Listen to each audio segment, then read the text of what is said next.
Hidup itu apa? Hidup itu adalah cari sebanyak mungkin supaya hidup itu tidak tergantung pada banyak hal. Orang yang untuk mempertahankan eksistensinya banyak, butuh banyak hal, dengan yang tidak butuh banyak hal, itu pinter mana?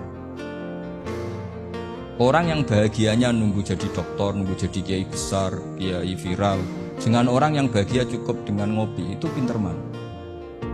Tapi kalau dibalik pertanyaannya, orang yang tahunya nikmat hanya kopi dengan nikmat yang banyak, pinter mana? Orang yang banyak kebutuhan itu sebetulnya banyak kebodohannya karena menggantungkan kebahagiaannya dengan banyak. Makanya Imam Syafi'i ngendikan istighna itu apa? Al istighna anisya labi. Yang dikatakan kecukupan adalah berusaha sebanyak mungkin banyak hal tidak kamu butuhkan. Bukan memenuhi semua kebutuhan kamu karena nafsu kamu ini tidak ada batasnya gitu. Kalau kamu penuhin nggak akan selesai. Kemarin saya punya tamu dari orang-orang yang pakar ekonomi. Apa betul Indonesia nanti ekonominya turun? Ya Gus, kalau ada corona gini-gini. Terus saya beri penjelasan. Mereka mengatakan ekonomi turun itu karena butuh yang tidak pokok. Andai kan orang hanya butuh makanan pokok, yaitu makan dan minum yang pokok, maka kita tidak pernah miskin. Terus tak ceritainin mazhabnya wali-wali dulu.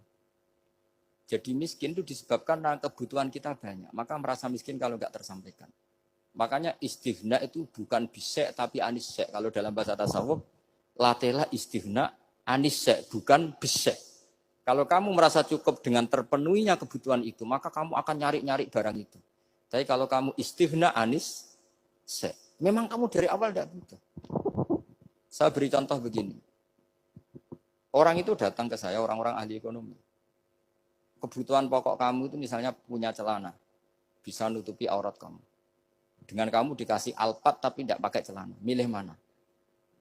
Padahal celana itu harganya hanya 50.000, alpat 1 miliar. Wah ya milih celana Gus, kan apa artinya naik alpat kalau nggak punya celana? Sama. Kalau kamu bisa makan 1 piring hanya butuh 10.000. Dengan punya gedung tapi nggak bisa makan. Lo kan nggak mungkin Gus, orang punya gedung nggak kuat beli makan. Kalau mau menghendaki bisa saja, misalnya stroke. Kamu terlalu didikte oleh ilmu ekonomi. Nah, saya dulu iskal seeskal-eskalnya. Wong Quran tuh hebatnya gitu, kok kadang hanya ngendikan wa kulu wasrobu wala tusrifu. Saya dulu ya iskal. Tapi setelah tambah tua, tambah umur, iya ya, makan itu penting. Sehingga nikmat bisa makan tuh di atas nikmat punya alpat. Karena orang nggak punya alpat tuh nggak apa-apa, tapi kalau nggak makan. Orang nggak punya uang 1 miliar nggak apa-apa, tapi kalau nggak bisa makan, nggak bisa minum.